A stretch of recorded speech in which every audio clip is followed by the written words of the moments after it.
بسم اللہ الرحمن الرحیم رب اشرح لی صدری ویسر لی امری واحلل عقدۃ من لسانی یفقہوا قولی۔ سورۃ الحج آیت نمبر 1 سے۔ یا ایہا الناس اتقوا ربکم ان زلزلۃ الساعۃ شیء عظیم۔ اے لوگو، ڈرو اپنے رب سے، بے شک قیامت کا زلزلہ بہت بڑی چیز ہے۔ اس آیت میں قیامت کے زلزلے کا ذکر ہے۔ ان زلزلۃ الساعۃ، یعنی اس سے معلوم ہوتا ہے کہ قیامت کا آغاز زلزلے سے ہوگا اور لوگوں پر سخت خوف، وحشت اور گھبراہٹ طاری ہوگی، اور یہ قیامت سے قبل ہوگا۔ یوم ترونها تذہل کل مرضعۃ عما ارضعت وتضع کل ذات حمل حملها وترى الناس سکارى وما هم بسکارى ولكن عذاب اللہ شدید۔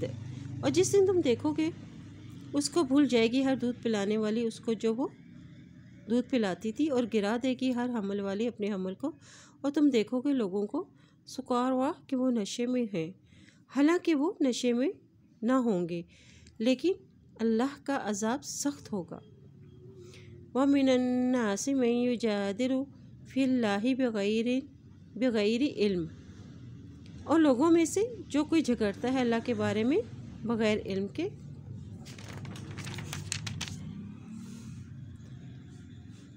وَيَتَّبِعُ كُلَّ شَيْطَانٍ مَرِيدٍ، اور پیروی کرتا ہے ہر شیطان کی سرکش۔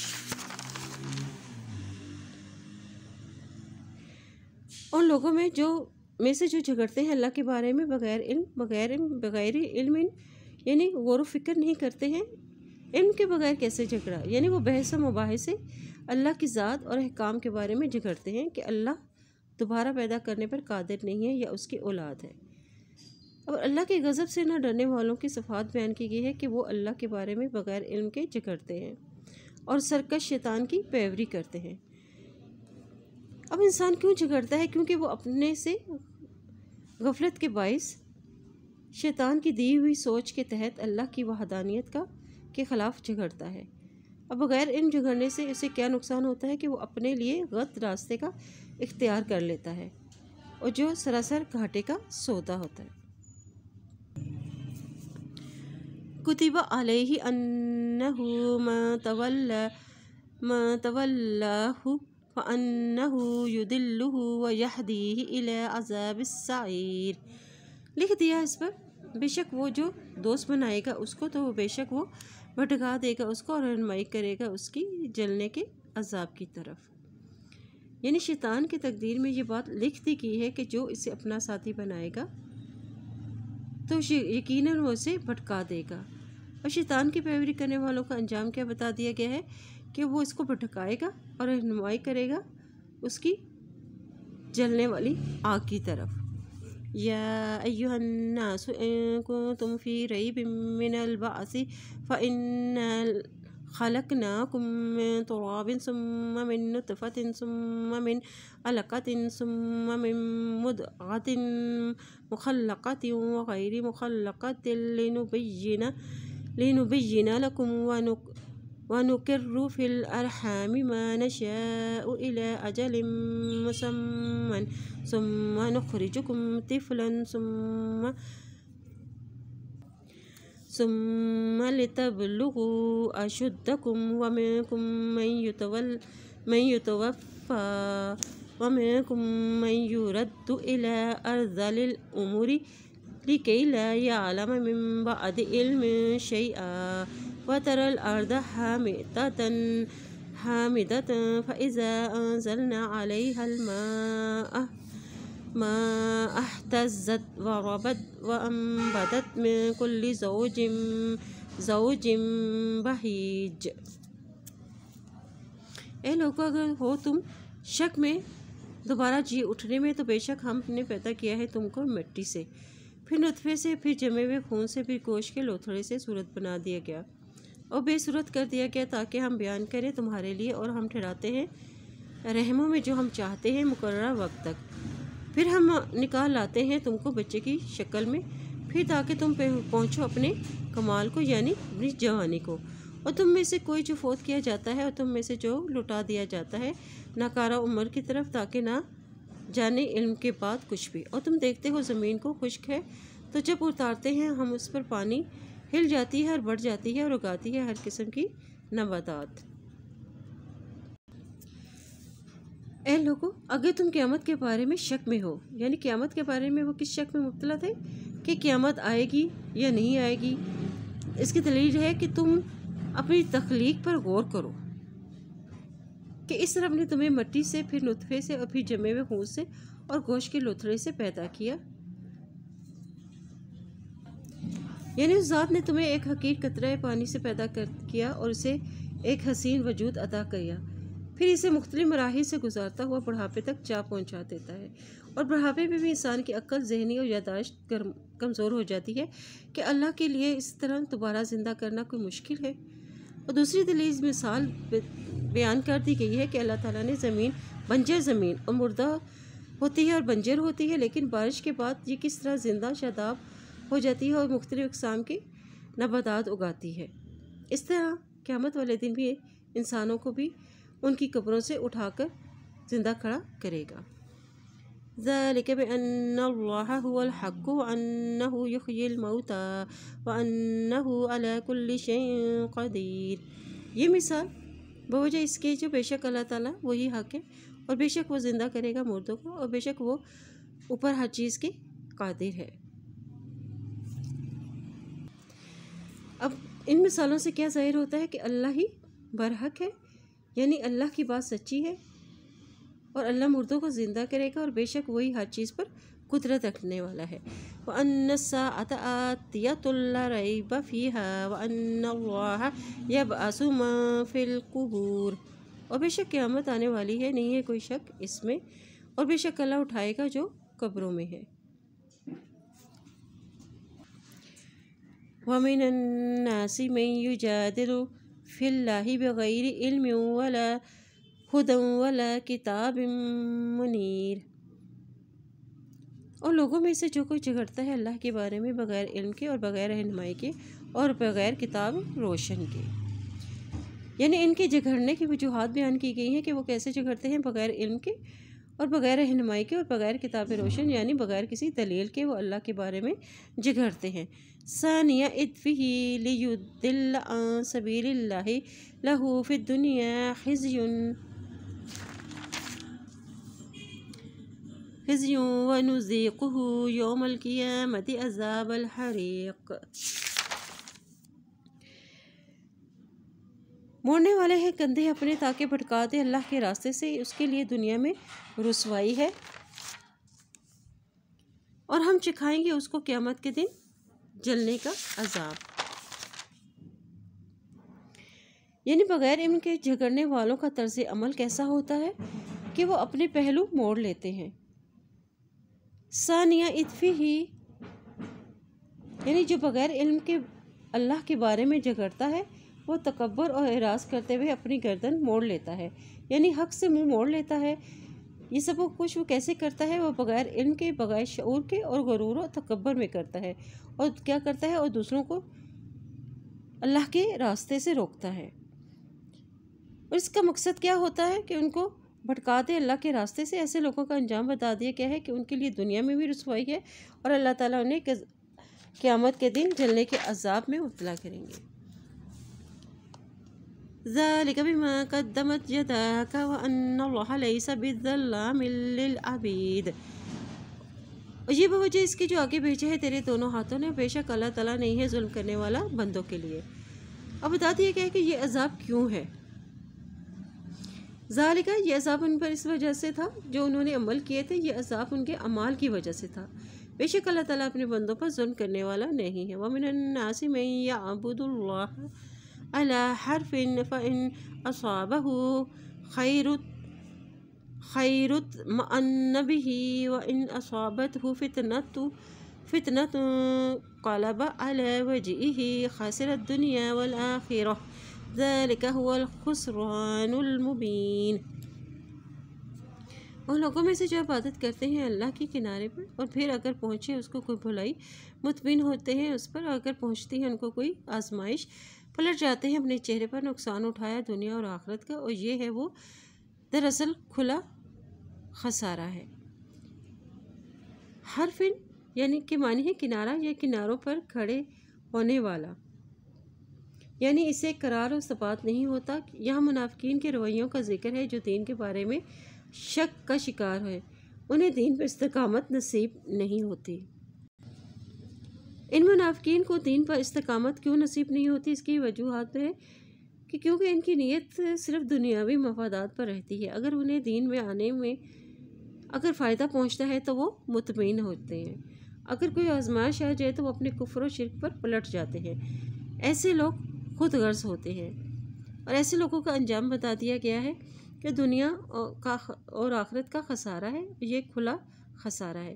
اور ان منافقین کے برعکس ہمارا طرز عمل کیسا ہونا چاہیے؟ ہمیں اللہ پر مکمل بھروسہ رکھنا چاہیے اور اللہ کے شکر گزار بندے بن کر رہنا چاہیے، اور اس کی نعمتوں پر شکر ادا کرنا چاہیے۔ یدعو من دون اللہ ما لا یضرہ وما لا ينفعہ ذلک هو الضلال البعید۔ پکارتا ہے اللہ کے سوا اس کو جو نقصان نہیں دیتا اس کو اور نہ اس کو فائدہ دیتا ہے، یہی جو کھلی گمراہی میں ہے۔ یعنی یہ اللہ کے سوا دوسروں کو مدد کے لیے پکارتے ہیں جو اس کو نہ نفع دے سکتے ہیں نہ ہی نقصان دے سکتے ہیں۔ اب اللہ کے سوا غیروں کو پکارنے والے کا انجام کیا بتا دیا گیا ہے؟ هو الضلال البعید، کہ وہ کھلی گمراہی میں ہے۔ یدعو لمن ضرہ اقرب من نفعہ لبئس المولی ولبئس العشیر۔ پکارتا ہے البتہ اس کو جو اس کا نقصان زیادہ قریب ہے اس کے نفع سے، یقیناً کتنا برا ہے مددگار اور یقیناً کتنا برا ہے ساتھی۔ یعنی غیر اللہ کو پکارنے والے کہیں گے جن کا نفع کم اور نقصان زیادہ ہوگا، وہ عذاب دیکھ کر قیامت کے دن اپنے معبودوں کے بارے میں کہیں گے کہ یہ کتنے برے ہیں، ہمارے مددگار اور قرابت دار یہ ان کے کیا کام آئیں گے۔ غیر اللہ کو پکارنے سے ان کا حال یہ ہوا کہ وہ ایمان سے بھی ہاتھ دھو بیٹھے ہوں گے۔ ان اللہ يدخل الذین آمنوا وعملوا الصالحات جنات تجری من تحتها الانہار ان اللہ یفعل ما یرید۔ بے شک اللہ تعالیٰ داخل کرے گا ان لوگوں کو جو ایمان لائے ہیں اور انہوں نے عمل کیے ہیں، باغوں میں بہتی ہیں ان کے نیچے سے نہریں، اور بے شک اللہ تعالیٰ کرتا ہے جو وہ چاہتا ہے۔ ما کان یظن ان لن ینصرہ اللہ فی الدنیا والآخرۃ فلیمدد بسبب الی السماء ثم لیقطع فلینظر هل یذہبن کیدہ ما یغیظ۔ جو کوئی یہ سمجھتا ہے کہ ہرگز نہ مدد کرے گا اس کی اللہ دنیا اور آخرت میں، بس چاہیے کہ وہ کھینچ لائے ایک رسی آسمان سے، پھر چاہیے کہ وہ کاٹ ڈالے، اور پھر چاہیے کہ دیکھے کیا لے جائے گا اس کا مکر جو ہے غصہ دلاتا۔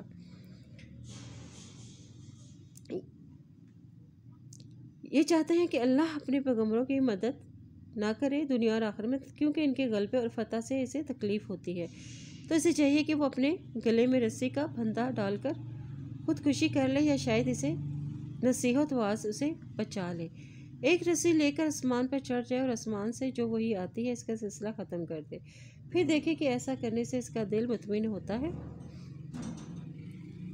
وَكَذَلِكَ أَنزَلْنَاهُ آيَاتٍ بَيِّنَاتٍ وَأَنَّ اللَّهَ يَهْدِي مَن يُرِيدُ۔ اور اسی طرح نازل کیا ہم نے اس کو آیات کھلی، اور بے شک اللہ تعالیٰ ہدایت دیتا ہے جس کو وہ چاہتا ہے۔ یعنی اس طرح ہم نے نازل کی ہے اس کھلی نشانیاں، بے شک اللہ تعالیٰ ہدایت دیتا ہے جسے وہ چاہتا ہے، ہدایت کی توفیق اللہ کی طرف سے ہی ہوتی ہے۔ ان الذین آمنوا والذین ہادوا والصابئین والنصارى والمجوس والذین اشرکوا۔ بے شک وہ لوگ جو ایمان لائے ہیں اور وہ لوگ جو یہودی ہو گئے اور جو صابی ہیں اور جو نصارہ ہیں اور جو مجوسی ہیں اور وہ لوگ جنہوں نے شرک کیا۔ ان اللہ یفصل بینہم یوم القیامۃ ان اللہ علی کل شیء شہید، بے شک اللہ تعالیٰ فیصلہ کرے گا ان کے درمیان قیامت کے دن، اور بے شک اللہ اوپر ہر چیز پہ گواہ ہے۔ ألم تر أن الله يسجد له ما في السماوات وما في الأرض والشمس والقمر والنجوم والجبال والشجر والدواب وكثير من الناس وكثير حق عليه العذاب ومن يهن الله فما له من مكرم إن الله يفعل ما يشاء۔ کیا تم نے نہیں دیکھا بے شک اللہ سجدہ کر رہے ہیں اس کو جو کچھ بھی آسمانوں میں اور جو کچھ زمین میں ہے، سورج اور چاند اور ستارے اور پہاڑ اور درخت اور جانور، بہت سے لوگوں میں سے اور بہت سے۔ ثابت ہو گیا ہے اس پر عذاب، اور جس کو رسوا کرتے اللہ تو نہیں ان کے لیے کوئی عزت دینے والا، اور بے شک اللہ تعالیٰ کرتا ہے جو وہ چاہتا ہے۔ یسجد سے مراد ہے اطاعت اور فرما برداری۔ اس سجدے سے تمام چیزوں کا احکام الہی کے تابع ہونا ہے، جو کچھ آسمانوں میں یعنی آسمانوں میں فرشتے ہیں اور زمین میں ہر قسم کے حیوانات، نباتات اور انسان، چوپائے اور پرند اپنے اپنے انداز میں اللہ کے سامنے سجدہ ریز ہیں اور تسبیح بیان کر رہے ہیں۔ اور یہاں بھی سورج، چاند، ستاروں کا ذکر کیوں آیا ہے؟ کیونکہ مشرکین ان کی عبادت کیا کرتے تھے، اس لیے اللہ تعالیٰ نے فرمایا کہ تم ان کو سجدہ کرتے ہو، یہ تو اللہ کو سجدہ کرنے والے ہیں اور ان کے ماتحت ہیں، اس لیے تم ان کو سجدہ مت کرو، اس ذات کو سجدہ کرو جو ان کا خالق ہے۔ اب یہاں کفر اختیار کرنے کا نتیجہ بتا دیا کیا ہے، وَمَن يُهِنِ اللَّهُ فَمَا لَهُ مِن مُكْرِمٍ إِنَّ اللَّهَ يَفْعَلُ مَا يَشَاءُ، کہ جس کو رسوا کرتے اللہ تو نہیں ہے اس کے لیے کوئی بھی عزت دینے والا۔ یعنی کفر اختیار کرنے سے ذلت و رسوائی اور آخرت کا دائمی عذاب ہے، جس سے بچا کر کافروں کو عزت دینے والا کوئی نہیں ہے۔ بے شک اللہ تعالیٰ جو چاہتا ہے وہ کرتا ہے۔ هَذَانِ خَصْمَانِ اخْتَصَمُوا فِي رَبِّهِمْ فَالَّذِينَ كَفَرُوا قُطِّعَتْ لَهُمْ ثِيَابٌ مِّن نَّارٍ يُصَبُّ مِن فَوْقِ رُءُوسِهِمُ الْحَمِيمُ۔ بے شک اللہ تعالیٰ کرتا ہے جو وہ چاہتا ہے، اور یہ دو گروہ ہیں جنہوں نے جھگڑا کیا اپنے رب کے بارے میں، تو وہ لوگ جنہوں نے کفر کیا کاٹ دیے جائیں گے ان کے لیے کپڑے آگ سے، اور ڈال دیا جائے گا ان کے سروں کے اوپر کھولتا پانی۔ اب یہ دو گروہ ہیں، یعنی دو گروہ، ایک مسلمانوں کا اور گمراہ فرقے، یہ دونوں گروہ اپنے رب کے بارے میں جھگڑتے ہیں۔ یعنی پہلا گروہ انبیاء کی بات مان کے چلتا ہے، کتاب کو مانتے ہیں، اور دوسرا گروہ اس کا انکار کرتے ہیں اور کتاب کو نہیں ماننے والے۔ اب یہاں جھگڑا کرنے والے کافروں کا انجام بتا دیا گیا ہے کہ ان کے کپڑے آگ سے کاٹے جائیں گے اور ان کے سروں پر کھولتا ہوا پانی ڈالا جائے گا جو ان کی آنتوں کو گلا دے گا اور کھالوں کو بھی۔ یہ سزائیں انہیں کس وجہ سے دی جائیں گی؟ ان کے کفر کے سبب، چونکہ جھگڑتے اور بحث اور حجت بازیوں میں، چونکہ انسان دماغ سے جھگڑتا ہے۔ اور مزید کیا سزائیں ہیں ان کے لیے؟ یُسْحَرُ بِهِ مَا فِي بُطُونِهِمْ وَالْجُلُودُ، اور گلا دے گا ساتھ اس کے جو ان کے پیٹوں میں ہے، یعنی آنتیں اور کھالیں۔ وَلَهُمْ مَقَامِعُ مِنْ حَدِيدٍ، اور ان کے لیے کوڑے ہوں گے لوہے کے۔ كُلَّمَا أَرَادُوا أَن يَخْرُجُوا مِنْهَا مِنْ غَمٍّ أُعِيدُوا فِيهَا وَذُوقُوا عَذَابَ الْحَرِيقِ، جب کبھی وہ چاہیں گے کہ نکل چلیں جائیں اس میں سے، غم کی وجہ سے لوٹا دیے جائیں گے اس میں، اور چکھو جلنے کا عذاب۔ ان اللہ يدخل الذین آمنوا وعملوا الصالحات جنات تجری من تحتها الانہار يحلون فيها من اساور من ذهب ولؤلؤا ولباسهم فيها حریر۔ بے شک اللہ داخل کرے گا ان لوگوں کو جو ایمان لائے، انہوں نے عمل کیے نیک، باغوں میں بہتی ہیں ان کے نیچے سے نہریں، اور آراستہ کیے جائیں گے اس میں کنگنوں سے سونے اور موتی، اور لباس ان کا اس میں ریشم کا ہوگا۔ یعنی اس آیت میں اہل جہنمیوں کے مقابلے میں اہل جنت کا اور ان کی نعمتوں کا ذکر کیا جا رہا ہے۔ یہ نعمتیں انہیں کس وجہ سے ملیں گی؟ ان کے ایمان اور ان کے عمل صالح کی وجہ سے۔ یہ جنت کیسی ہوگی کہ ان کے نیچے سے نہریں بہتی ہوں گی اور راستہ کیے جائیں گے اس میں کنگنوں سے اور موتیوں سے، اور ان کا لباس اس میں ریشم کا ہوگا۔ وَهُدُوا إِلَى الطَّيِّبِ مِنَ الْقَوْلِ وَهُدُوا إِلَى صِرَاطِ الْحَمِيدِ، اور رہنمائی کر دیے گئے طرف پاکیزہ کے بات میں سے، اور وہ رہنمائی کرے گا طرف راستے کی تعریف والے۔ وَهُدُوا إِلَى الطَّيِّبِ مِنَ الْقَوْلِ سے مراد ہے کلمہ طیبہ لا الہ الا اللہ۔ وَهُدُوا إِلَى صِرَاطِ الْحَمِيدِ یعنی اللہ کے راستے کی طرف رہنمائی کرے گا، یعنی قرآن اور اسلام کی طرف رہنمائی۔ ان الذین بے شک وہ لوگ کفروا ویصدون عن سبیل اللہ والمسجد الحرام الذی جعلناہ للناس سواء العاکف فیہ والباد ومن یرد فیہ بإلحاد بظلم نذقہ من عذاب علیم، اور جنہوں نے کفر کیا وہ روکے کہ اللہ کے راستے سے مسجد حرام سے، اور جو بنایا ہم نے اس کو لوگوں کے لیے برابر ہیں رہنے والے اس میں اور باہر سے آنے والے، اور جو کوئی چاہے گا اس میں الحاد کا ظلم کے ساتھ ہم چکھائیں گے اس کو دردناک عذاب میں سے۔ یعنی بے شک لوگ جنہوں نے کفر کیا، ان کفار نے مسلمانوں کے خلاف کیا رکاوٹیں ڈالی تھیں، ان کا ذکر ہے کہ انہوں نے انہیں اللہ کے راستوں سے روکا اور مسجد حرام سے روکا۔ وَيَصُدُّونَ عَن سَبِيلِ اللَّهِ یعنی کفار نے 6 ہجری کو مسلمانوں کو مکہ سے جا کر حج اور عمرہ کرنے سے روکا اور انہیں واپس حدیبیہ آنا پڑا، اور ایمان لانے سے روکا اور طرح طرح کی تکالیفیں پہنچائیں۔ اور مسجد الحرام سے یعنی خانہ کعبہ سے اور مسجد الحرام کو تمام مسلمانوں کے لیے مساوی بنا دیا، بلا تفریق ہر شخص عبادت کر سکتا ہے دن اور رات کے کسی بھی حصے میں، اور اس کا اجر و ثواب بھی برابر ہے، اور اس کی تعظیم سب پر برابر ہے، اور ان کو یہ حق ہے کہ وہ جہاں چاہیں ٹھہریں، اور سب کے لیے یہ مسجد برابر حیثیت رکھتی ہے۔ اور جو کوئی ظلم کے ساتھ الحاد کرے یعنی کفر و شرک سے لے کر ہر قسم کے کفار گناہ کے لیے، ظلم کے ساتھ الحاد کرنے والوں کی سزا بتائی گئی ہے کہ ہم اسے دردناک عذاب چکھائیں گے، اور یہ بدلہ ہے گناہوں کے مرتکب ہونے والوں کا۔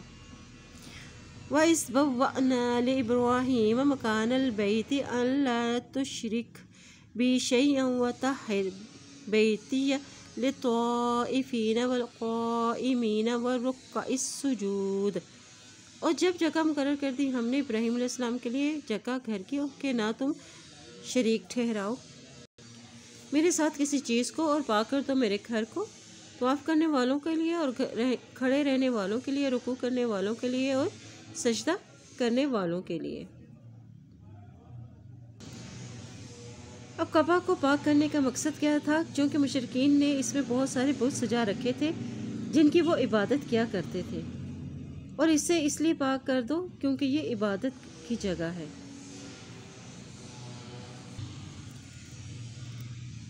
وَأَذِّن فِي النَّاسِ بِالْحَجِّ يَأْتُوكَ رِجَالًا وَعَلَىٰ كُلِّ ضَامِرٍ يَأْتِينَ مِن كُلِّ فَجٍّ عَمِيقٍ، اور اعلان کر دو لوگوں میں حج کا آئیں گے تیرے پاس پیدل اگر اونٹ کے آئیں گے اور ہر کشادہ راستے سے، لِيَشْهَدُوا مَنَافِعَ لَهُمْ وَيَذْكُرُوا اسْمَ اللَّهِ فِي أَيَّامٍ مَّعْلُومَاتٍ عَلَىٰ مَا رَزَقَهُم مِّن بَهِيمَةِ الْأَنْعَامِ فَكُلُوا مِنْهَا وَأَطْعِمُوا الْبَائِسَ الْفَقِيرَ، تاکہ وہ حاضر ہوں فائدوں کو اور اپنے لیے اور ذکر کریں اللہ کا اور معلوم دنوں میں اوپر اس کے جو رزق دیا ہے ان کو چوپایوں کی قسم میں سے مویشی کے، بس کھاؤ اس میں سے اور کھلاؤ بھوکے کو اور محتاج کو۔ منافع یعنی دینی اور دنیاوی فائدے، ہر نیکی کا ثواب، دعاؤں کی قبولیت اور حجر اسود کا بوسہ۔ دینی فائدے یہ ہے کہ نماز، طواف اور مناسک حج اور عمرہ کے ذریعے اللہ کی مغفرت اور اس کا مستحق ہونا، اور دنیاوی فائدے کیا ہوں گے کہ تجارت میں وسعت ہوگی، سیر و سیاحت کا مختلف کھانے کا موقع ملے گا، اور لوگوں کے رہن سہن اور تاریخی مقامات سے انسان بہت کچھ سیکھتا ہے۔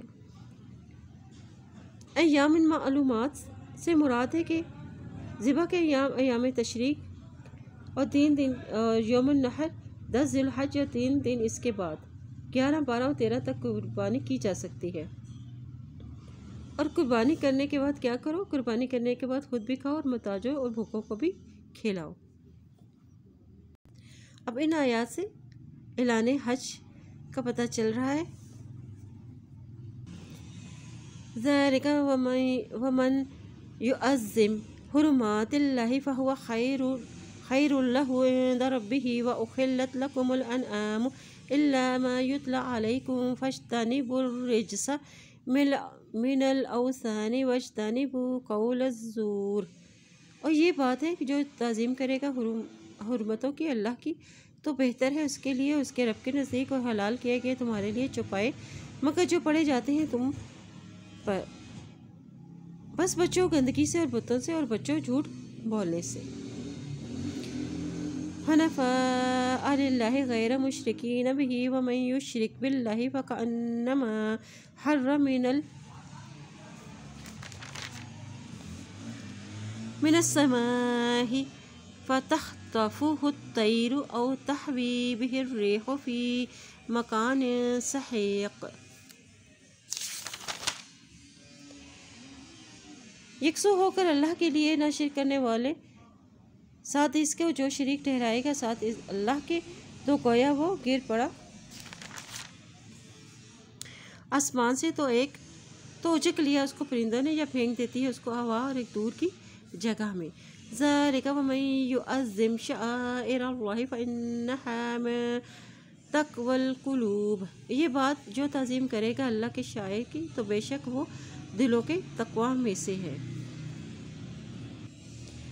شعائر اللہ یعنی ہر وہ چیز جسے دیکھ کر اللہ کی یاد آئے، مثلا اذان، نماز، مسجد، صفا مروہ، خانہ کعبہ، قرآن، نبی، احادیث اور قربانی کے جانور۔ شاعر اللہ کی تعظیم کرنے کا کیا فائدہ ہوگا؟ فَإِنَّهَا مِن تَقْوَى الْقُلُوبِ یعنی جب تک دلوں میں تقویٰ نہ ہوگا اس وقت تک شاعر اللہ ادا نہ ہوگا، یعنی یہ دل کے ان افعال میں سے ہے جن کی بنیاد تقویٰ پر ہے۔ لَكُمْ فِيهَا مَنَافِعُ إِلَىٰ أَجَلٍ مُّسَمًّى ثُمَّ مَحِلُّهَا إِلَى الْبَيْتِ الْعَتِيقِ اور تمہارے لیے اس میں کچھ فائدے ہیں ایک مقررہ وقت تک، پھر اس کی جگہ پرانے گھر کے پاس ہے۔ یعنی ذبح ہونے تک تمہیں ان سے فائدہ اٹھانے ہیں۔ فائدے کیا ہیں؟ سواری کر سکتے ہیں، دودھ، مزید نسل اور اون کا حصول۔ اس سے معلوم ہوتا ہے کہ قربانی کے جانوروں سے جب تک وہ ذبح نہ ہو جائے فائدہ اٹھایا جا سکتا ہے۔ پھر یہ جانور مناسک حج کی ادائیگی کے بعد بیت اللہ اور حرم مکہ میں پہنچتے ہیں اور وہاں انہیں ذبح کیا جاتا ہے۔